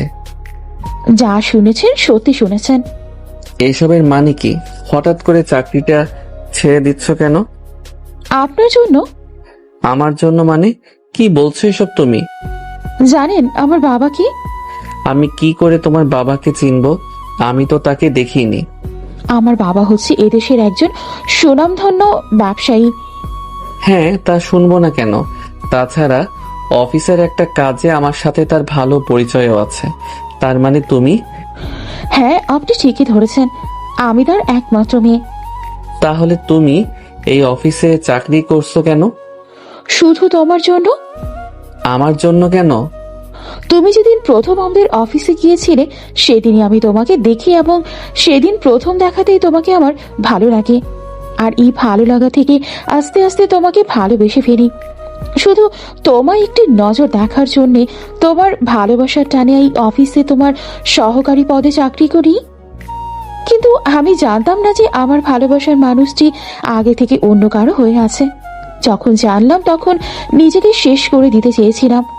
যাকে ভালোবাসি তাকে পাবো না যখন, তখন আর বেঁচে থেকে কি লাভ বলো? পরে ভাবলাম আমার ভালোবাসাটা না হয় তোমার আর নীলার মাঝেই বেঁচে থাক। কথাগুলো বলেই আমাকে জড়িয়ে ধরলো। আমি এখন কি করব কিছুই বুঝতে পারছি না। এরপর নেহা চলে যায়। আমি কিছুই বুঝতে পারছি না কি থেকে কি হয়ে গেল। আর আমি অফিস থেকে বাসায় চলে আসি। বাসায় আসতেই দেখি পুরো বাসাটা জুড়ে অন্ধকার। হঠাৎ একটা শব্দ হয় আর কেউ বলে ওঠে, হ্যাপি বার্থডে টু ইউ পিচ্ছি জামাই। তুমি কি করে জানলে আমার আজকে বার্থডে? বারে আমি জানবো না তো কে জানবে? চলো আজকে আমি নিজ হাতে তোমার জন্য রান্না করেছি। এরপর খাবার টেবিলে গিয়ে দেখি আমার পছন্দের সব খাবার রান্না করা আছে। খাওয়া দাওয়া শেষ করে নীলাকে নিয়ে উপরে চলে যাই। তখন নীলার দিকে তাকিয়ে দুষ্টু মুখে বললাম, ওই শোনো না, আজকেও হবে নাকি? ওই শোনো, এমন করবা না। কেন, আমি আবার তোমাকে কি করেছি শুনি? জানি না, তোমার এই চোখের মধ্যে কেমন জানি একটা নেশা নেশা লাগে। তোমার এই চোখে আমি তাকাতে পারি না। তোমার এই চোখে তাকালে মনে হচ্ছে আমি কোথাও যেন একটা অজানা দেশে হারিয়ে যাই। তাহলে কি হয়েছে, হারিয়ে যাও না? এটা বলে নীলার উপর ঝাঁপিয়ে পড়ি। এরপরে আর কিছু বলা যাবে না, বাকিটা না হয় সিক্রেট থাকুক। সকালবেলা ঘুম থেকে উঠে দেখি নীলা এখনো শুয়ে আছে। তখন ওয়াশরুমে গিয়ে ফ্রেশ হয়ে বের হয়ে দেখি আমার ফোনটা বাজতে লাগলো। ফোনটা সাইলেন্ট ছিল তাই বুঝতে পারিনি। ফোনটা হাতে নিয়ে দেখি আম্মুর কল, তাই ফোনটা রিসিভ করতেই ওপাশ থেকে আম্মু বলে উঠল, বাবা, আমার শরীরটা ভালো লাগছে না, তুই কিছুদিনের জন্য দেশে আয়। আম্মু তুমি কোনো চিন্তা করো না, আমি এখনই দেশে আসার ব্যবস্থা করছি। আমি চেয়েছিলাম আম্মুকে ঢাকা নিয়ে আসার জন্য, কিন্তু আম্মু আসতে চাইনি, কারণ ওনার গ্রামটা খুব ভালো লাগে, তাই উনি গ্রামে থাকতে চায়। গ্রামে আম্মু অসুস্থ, তার উপর ছোট ভাই ও বোন আছে। ওদের কি অবস্থা তাও জানি না, তাই আমাকে যত তাড়াতাড়ি সম্ভব গ্রামে যেতে হবে। আমাকে দুশ্চিন্তায় দেখে নীলা বলে ওঠে, কি হয়েছে? তোমার মুখটা এমন খারাপ হয়ে গেল কেন? কি হয়েছে? কোনো সমস্যা হয়েছে? আর কাল কল ছিল এটা? না, আসলে আমার আম্মু অসুস্থ, তাই আজকে আমাকে টাঙ্গাইলে যেতে হবে। তাহলে আমিও তোমার সাথে যাব। না, এখন তোমার ওখানে গিয়ে কোনো কাজ নেই, বরঞ্চ অফিসে অনেক কাজ আছে। তোমার আব্বু অসুস্থ, উনি পারছেন অফিসটা সামলাতে, তাই আমি যে কয়দিন গ্রামে থাকবো ওই কয়দিন তুমি তোমার আব্বুর অফিসের দেখাশোনা করবে। খেয়াল করলাম নীলার মুখটা কালো হয়ে গেছে। দেখো সোনা, তুমি বোঝার চেষ্টা করো, আমি কিছুদিনের মধ্যেই চলে আসব। তুমি এমন মন খারাপ করো না। নীলাকে কোনো রকম বুঝিয়ে আমি রেডি হয়ে গ্রামে যাওয়ার উদ্দেশ্যে রওনা দিই। এরপরে বাস কাউন্টারে এসে টিকিট কেটে বাসায় যাওয়ার উদ্দেশ্যে রওনা দিই। বাসায় যেতে যেতে প্রায় 5 ঘন্টা লেগে যায়। দীর্ঘ 5 ঘন্টা পরে বাসায় এসে দেখি আম্মুর জ্বর। আমাকে দেখে বলে ওঠে, বাবা, আমি বুঝতেছি না আমি কি করব। আমার কেন জানি না মাথাটা ঘুরে আসছে। আর সব থেকে বড় কথা, আমার আজ কিছুদিন ধরে তোর কথা খুব মনে পড়ছিল। তোকে দেখার খুব আমার ইচ্ছে ছিল। আম্মু আমি তোমাকে অনেকবার বলেছি তোমাকে আমি ঢাকায় নিয়ে আসব, কিন্তু তুমি আসতে চাও না। আর তুমি একদম এসব কথা বলবে না। আমি এখনই তোমাকে ডাক্তারের কাছে নিয়ে যাব, তোমার কিচ্ছু হবে না। একটু পর কল করে অ্যাম্বুলেন্সকে ডাকতেই চলে আসে। আসতে আম্মুকে গাড়িতে উঠিয়ে হসপিটালে নিয়ে যাওয়ার উদ্দেশ্যে রওনা দিই। আম্মুকে হসপিটালে নিয়ে যেতেই ডাক্তাররা আম্মুকে আইসিইউতে নিয়ে যায়। আম্মুর এমন অবস্থা দেখে আমি আর সহ্য করতে পারছি না। কি করব বুঝতে পারছি না। নিজের অজান্তেই চোখের পানি গড়িয়ে পড়তে লাগলো। ছোটবেলার কথা আমার খুব মনে পড়ে গেল। যখন আমি ছোট ছিলাম তখন আমার ছোট ভাই আর পিচ্চি বোনটাকে রেখে আব্বু মারা যায়। তখন আমার আম্মু একেবারে শূন্যহীন হয়ে যায়। তখন আমি ক্লাস 7-এ পড়ি। তখন আম্মু কি করবে বুঝতে পারছে না। আমার পড়ালেখা, তার উপর 3 সন্তানের 3 বেলা খাবার। তখন আমি আম্মুকে বলেছিলাম যে আমি চাকরি করি, কোনো একটা চাকরি করলে তাহলে আমাদের আর অভাবটা থাকে না। কিন্তু আম্মু আমাকে সেদিন একটা থাপ্পড় দিয়ে বলেছিল, তোর কোনো কাজ করা লাগবে না, তুই পড়াশোনা করে মানুষ হবি, তুই মস্ত বড় একটা অফিসার হবি, আমি এটাই চাই। সেদিন থেকে আমাদের 3 ভাই বোনের খাবার জোগানোর জন্য আম্মু মানুষের বাড়ি বাড়ি কাজ করতে লাগলো। এসব ভাবছি আর চোখ দিয়ে পানি পড়ছে। তখন হঠাৎ করে ডাক্তার আইসিইউ রুম থেকে বের হয়ে আসে। ডাক্তার এসে বলে, ভয়ের কোনো কারণ নেই। ডাক্তারের মুখে এমন কথা শুনে স্বস্তির নিঃশ্বাস ফেলি। তখনই আমার ফোনটা বেজে ওঠে। কলটা রিসিভ করতে ওপাশ থেকে বলে ওঠে, তুমি কি করছো?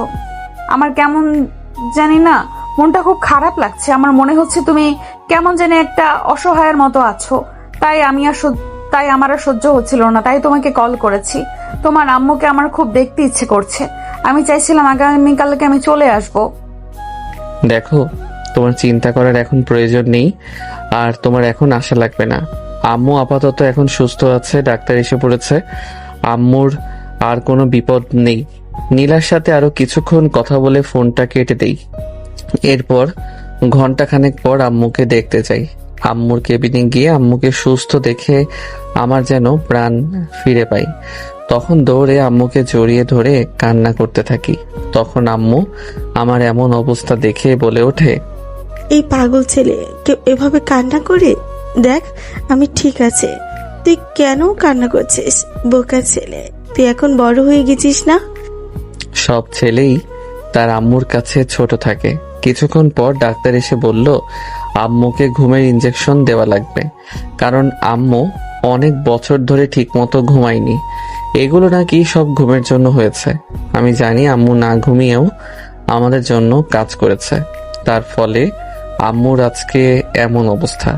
তখন ডাক্তার এসে আম্মুকে একটা ইঞ্জেকশন দিয়ে যায়। কিছুক্ষণের মধ্যে আম্মু ঘুমিয়ে পড়ে। প্রায় সন্ধ্যা হয়ে গেছে, তার উপর পিচ্ছি 2টা বাসায় একা আছে। আম্মু এখনো ঘুমাচ্ছে। ডাক্তার 24 ঘন্টার জন্য একটা ইঞ্জেকশন দিয়ে গেছে। তাই বাসায় চলে যায়। বাসায় গিয়ে দেখি পিচ্ছি 2টা বাড়ির সামনে দাঁড়িয়ে কান্না করছে। আমাকে দেখে ছোট বোনটা জড়িয়ে ধরে কান্না করতে করতে বলে, ভাইয়া তুই এসেছিস, আমার খুব ভয় করছিল। পিচ্ছি বোনটাকে কোলে নিয়ে বাসার ভিতরে চলে যায়। আমাদের বাড়িটা বাবা মারা যাওয়ার আগে দোতলা করে যায়, কিন্তু অনেক বছর হওয়ার কারণে বাড়িটার রং নষ্ট হয়ে যায়। রাতে আসার সময় খাবার কিনে নিয়ে আসি। পিচ্ছি 2টাকে খাইয়ে ঘুম পাড়িয়ে দিয়ে আমি। ওরা দুজন যথেষ্ট বড় হয়েছে, কিন্তু ওদের মধ্যে এখনো সেই বাচ্চা মোটা রয়ে গেল। আমি খেয়ে শুতে যাব, তখনই নীলার ফোন আসে। আসসালামু আলাইকুম, কি করো? ওয়ালাইকুম আসসালাম, এই তো শুতে যাব। আম্মু কেমন আছে এখন? এখন আলহামদুলিল্লাহ ভালো আছে। ডাক্তার বলেছে কালকের মধ্যে বাসায় নিয়ে যেতে পারবো। নীলার সাথে আরো কিছু কথা বলে ঘুমিয়ে পড়ি। সকালবেলা ঘুম থেকে উঠে বাড়িটা পরিষ্কার এবং মেরামত করতে হবে, তাই কিছু লোককে বলে বাড়িটা সুন্দর করে মেরামত করে যেন নতুনের মতো করে দেয়। তখন মিমি ঘুম থেকে উঠে বলে, ভাইয়া আসলে আম্মু আমাকে যে স্কুলে ভর্তি করে দিয়েছে, ওই স্কুলে ঠিকভাবে পড়াশোনা হয় না, আমি ওখানে পড়তে চাই না। আমি জানি টাকার অভাবে আম্মু ওদেরকে কোনো ভালো স্কুলে ভর্তি করায়নি, সরকারি একটা স্কুলে ভর্তি করিয়েছে। তুই কোনো চিন্তা করিস না, আমি তোকে ভালো একটা স্কুলে ভর্তি করিয়ে দিব। তখন মিমিকে আর রাজুকে দুজনকে নিয়ে একটা ভালো প্রাইভেট স্কুলে ভর্তি করিয়ে দিয়ে চলে আসি। তখন ওখান থেকে এসে আম্মুকে দেখার জন্য হসপিটালে চলে যাই। হসপিটালে এসে আম্মুর কেবিনে যেতেই দেখি আম্মু মাত্র জ্ঞান ফিরেছে। মানে যে ইঞ্জেকশনটা আম্মুকে দিয়েছে, ওই ইঞ্জেকশনটার কারণে আম্মু সারাদিন হুঁশ ছিল না। এরপর আম্মুকে কিছু খাবার খাইয়ে একটু বিশ্রাম নিতে বলে। ডাক্তারের সাথে কিছু কথা বলি, ওখান থেকে নিয়ে নিচে যাই, কারণ আম্মুর জন্য কিছু ওষুধ নিতে হবে। তাই হসপিটাল থেকে ফার্মেসিতে যাই। তখনই হঠাৎ করে আকাশের সাথে দেখা। আকাশকে দেখে বলে উঠলাম, কি রে তুই হঠাৎ করে এখানে? তখন আকাশকে সব কিছু বলি। সব শুনে আকাশ বলে ওঠে, কি বলছিস তুই? তাহলে আন্টির এখন কি অবস্থা? আম্মু এখন মোটামুটি আলহামদুলিল্লাহ সুস্থ আছে। আচ্ছা তাহলে বল তুই এখানে আর হঠাৎ করে কেন? একটা তো কল দিতে পারতি। ধুর শালা, ফোন বের করে দেখ কয়টা কল করেছে। তুই একটা ফোন ধরেছিস? আসলে আমার ফুফাতো বোনের সাথে আমার বিয়ে ঠিক হয়েছে, কিন্তু তোকে জানানোর জন্য অনেকগুলো কল দিয়েছে, কিন্তু তুই তো একটাও কল ধরিসনি। আসলে অনেক বিজি ছিলাম রে। আকাশের সাথে আরো কিছু কথা বলে ওখান থেকে ওষুধ নিয়ে আকাশ সহ হসপিটালে আমি আকাশ আম্মুর সাথে কিছু সময় কথা বলে ওখান থেকে চলে যায়। তখন আম্মু বলে, মিমি কোথায় আর রাজু? আমি ওদেরকে ভালো একটা প্রাইভেট স্কুলে ভর্তি করিয়ে দিয়ে আসছি, আর আমি চাই তুমি সহ সবাই এখন আমার সাথে ঢাকায় যাবে। না বাপ, তুই জানিস আমি এই গ্রাম এই দেশের মায়া ছেড়ে কোথাও যেতে পারবো না। তোর বাবার শেষ স্মৃতি আমি রাখতে চাই এখানে। কিন্তু মা, তুমি কিভাবে একা এখানে এই বাসায় থাকবে বলো? আমি জানি আমি শতবার বললেও আম্মু ঢাকায় যাওয়ার জন্য রাজি হবে না, তাই ভাবলাম আমি যাওয়ার আগে একজন মহিলাকে রেখে দেব আম্মুর দেখাশোনা করার জন্য। তখন আম্মুকে আবার বললাম, ঠিক আছে, কিন্তু যখন তোমার ভালো লাগবে তখন কিন্তু আমার কাছে চলে আসবে। আম্মু একটা মুচকি হাসি দিল। বিকালবেলা ডাক্তার এসে আম্মুকে রিলিজ দিয়ে দেয়। আম্মুকে নিয়ে বাসায় এসে দেখি বাসায় দরজা খোলা, কিন্তু মিমি আর রাজু তো স্কুল থেকে ফেরার পর অপেক্ষা করতে বলেছিলাম, কিন্তু দরজা খোলা কি করে খেয়াল করলাম মিমি যেন একটা মেয়ের সাথে কথা বলছে। ভাবি, ভাবি তুমি এসেছো, ভালো হয়েছে। ভাইয়ের সাথে আসোনি কেন? তোমার শয়তান ভাই আমাকে নিয়ে আসে নাই। ভাইয়া অনেক বাজি, ওর খবর আছে। কেন তোমাকে সাথে করে নিয়ে আসে নাই? আমি আম্মুকে বাসার সামনে নিয়ে আসতেই দেখি হঠাৎ করে ঘুমটা দেওয়া একটা মেয়ে আম্মুর সামনে এসে আম্মুকে পা ধরে সালাম করলো। আমি মেয়েটার দিকে তাকিয়ে অবাক হয়ে যাই, কারণ মেয়েটা আর কেউ না, নীলা। কিন্তু ও কি করে আমাদের বাসা চিনলো? তখন দেখি নীলার বাবা বাসায় থেকে বের হয়ে আসে এখন কেমন অবস্থা বেআইন আপনার? আর বলে, আম্মুর ও চিনতে আর বাকি রইল না, উনি যে আমার শ্বশুর আর ও হচ্ছে নীলা। তখন আম্মু বলে, আরে মা, তোমার সালাম করা লাগবে না। তুমি হচ্ছে আমার মেয়ের মতো, তুমি আমার সবসময় বুকে থাকবে। জি বেআই, আলহামদুলিল্লাহ ভালো আছি এখন। আমি কিন্তু আজ এক্ষুনি ঢাকা চলে যাব, কারণ আমার একটা মিটিং আছে। এত দূর থেকে আসলে আর কিছু না খেয়ে চলে যাবেন? তো কি হয়েছে, যেহেতু এটা মেয়ের শ্বশুর বাড়ি, তাহলে এমন না যে আসবো না, অবশ্যই এসে আপনার হাতে রান্না খেয়ে যাব। আর হে প্রিন্স, আমার বাসায় এত গাড়ি, একটা গাড়ি নিয়েই তো এলে পারতে। নীলার বাবা এটা বলে আমাকে বিদায় জানিয়ে ওখান থেকে গাড়ি করে ঢাকায় চলে যায়। তখন আম্মু বাসার ভিতরে প্রবেশ করে। তখন নীলা আমার কাছে এসে আমার শার্টের কলার চেপে ধরে বলে ওঠে, এই শয়তান কয়টা কল দিয়েছে, একটা কলও রিসিভ করেছিস? আসলে আমি খেয়াল করিনি। এটা না তো অন্য কিছু, সঠিকভাবে বলো, নয়তো কিন্তু তোর খবর আছে। নীলাকে জড়িয়ে ধরে বললাম, সত্যি সোনা? সত্যি তো?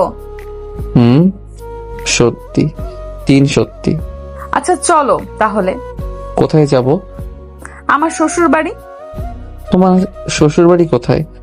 দূর ছাতা, তোমার সাথে কথা নাই। তখন আমিও বাসার ভিতরে প্রবেশ করি।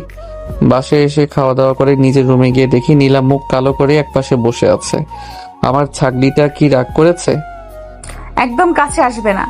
আমি কারো কিছু হই না, কেউ আমাকে একদম ভালোবাসে না, তাই একদম আমার কাছে আসার চেষ্টা করবে না। আমার পাগলিটা কি রাগ করেছে? আচ্ছা ঠিক আছে মহারানী, আমি সরি। আচ্ছা বলো, তোমার রাগ ভাঙানোর জন্য কি করতে পারি? একটা শর্তে তোমাকে মাফ করে দিতে পারি, যদি তুমি আমাকে কোলে নিয়ে ছাদে যেতে পারো তাহলে।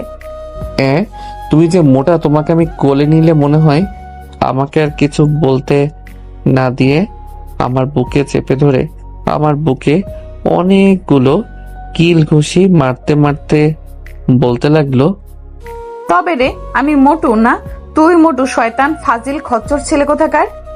কি আর করার, মহারানী যেহেতু জেদ করেছে তাহলে তো কোলে নিতে হবে। তাই কোলে নিয়ে ওকে ছাদে নিয়ে গেলাম। নীলাকে কোলে নিয়ে ছাদে নিয়ে গেলাম।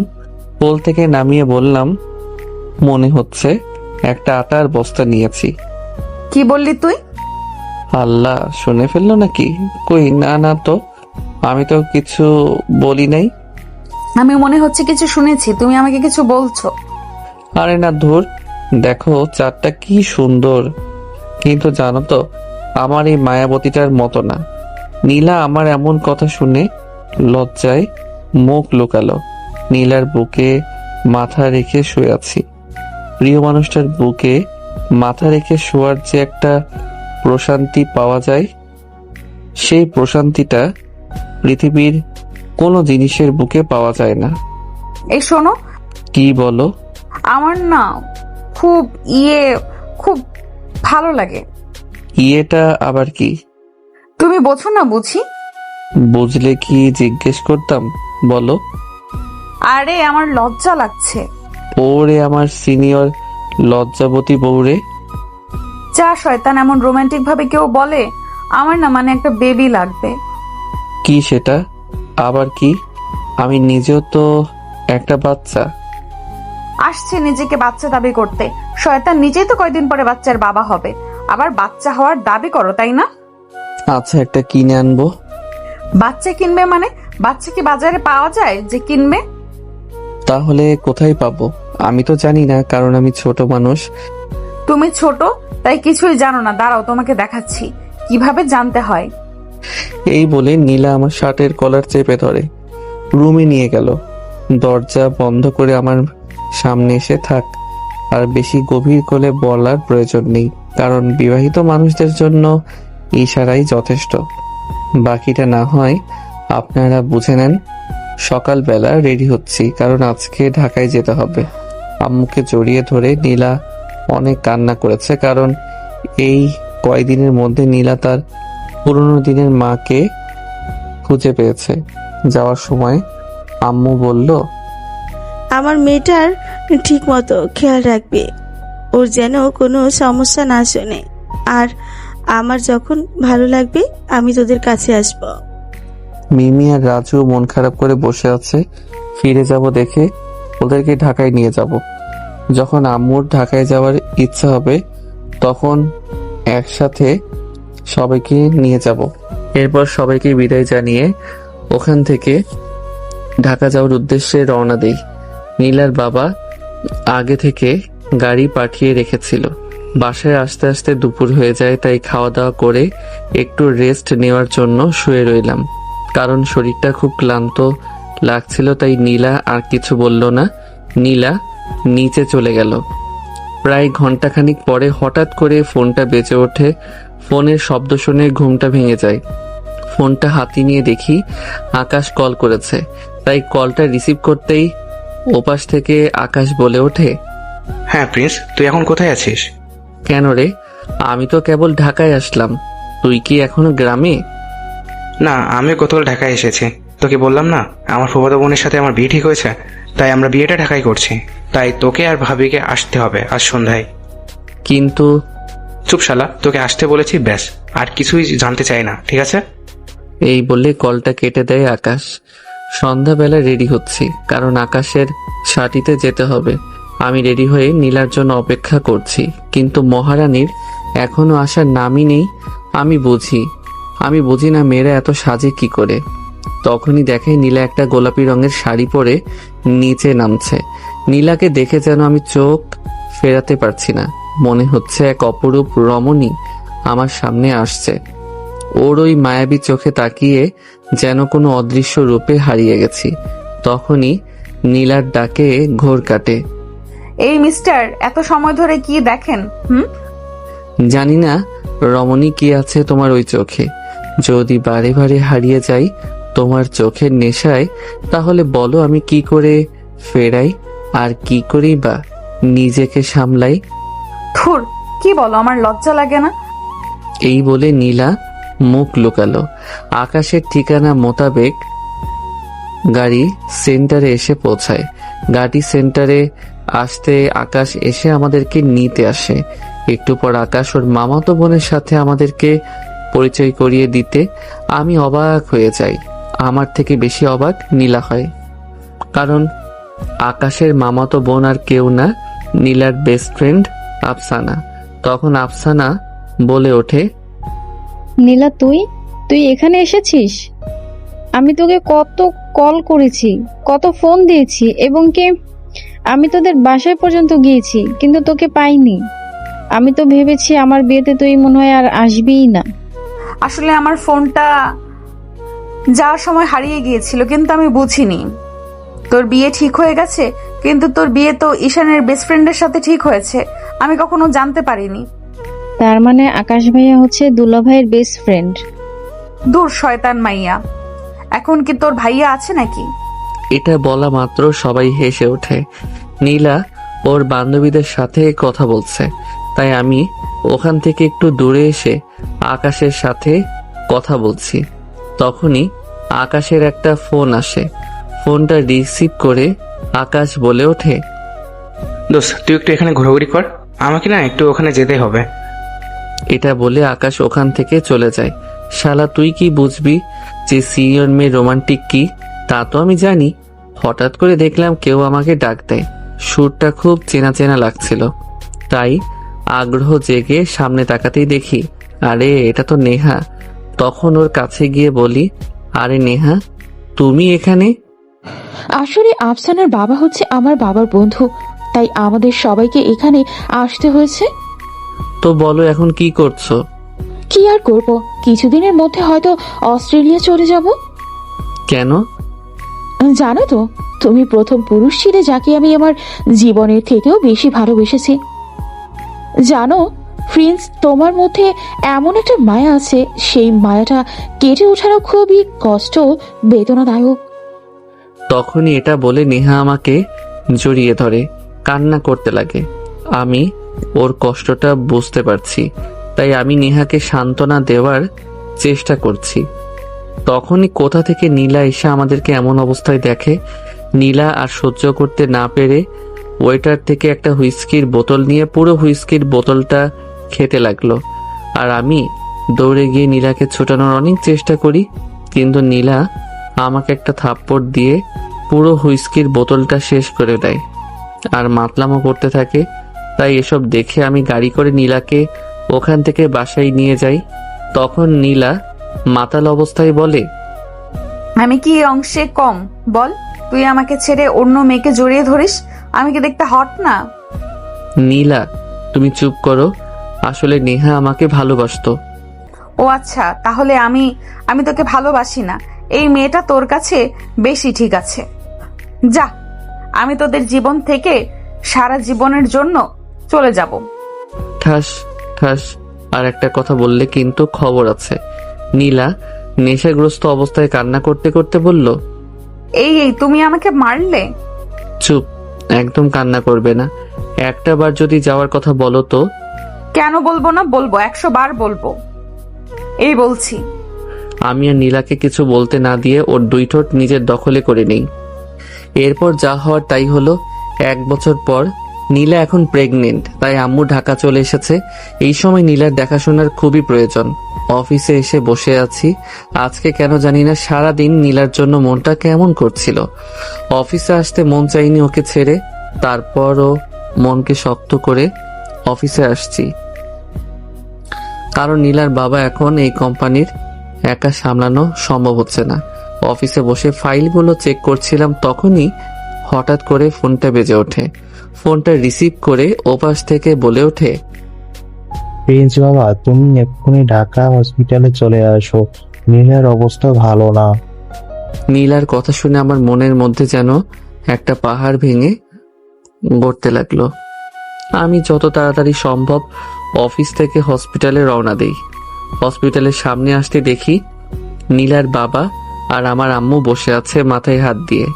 আমি কাছে যেতেই আম্মু বলে ওঠে, বাবা তুই আসছিস? নীলাকে ডাক্তাররা অপারেশন থিয়েটারে নিয়ে গিয়েছে। আমার মাথায় কিছুই কাজ করছে না, কি করব। হসপিটালের সামনে মসজিদ, আমি দৌড়ে চলে গেলাম মসজিদে 2 হাত তুলে। আল্লাহ, আমি কখনো তোমার কাছে কিছু চাইনি, কিন্তু আজকে তোমার দরবারে হাত তুলে একটা জিনিস ভিন্ন চাচ্ছি। আল্লাহ, তুমি আমার নীলাকে আমার কাছে ফিরিয়ে দাও।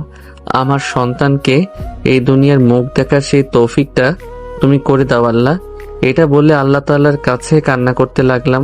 প্রায় ঘন্টাখানেক পরে নীলার বাবা এসে বলতে লাগলো, বাবা, নীলের জ্ঞান ফিরেছে, তুমি নীলের কাছে যাও।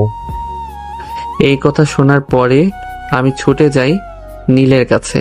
গিয়ে দেখি নীলা আমার বাচ্চার সাথে খেলা করছে। আমাকে দেখে বলে ওঠে, তোমার চোখে এমন কালির দাগ কি করে হলো? ওই কিছু না। জানি, বলা লাগবে না। তুমি আমার জন্য কান্না করেছো। দেখেছো আমাদের বেবিটা তোমার মতো হয়েছে। মোটেও না, একদম তোমার মতো হয়েছে। বললাম না তোমার মতো হয়েছে? আমি বলছি তোমার মতো। যাই হোক পাঠক পাঠিকারা, আপনারাই নিজেরা বলে দেন যে বেবিটা কার মতো হয়েছে।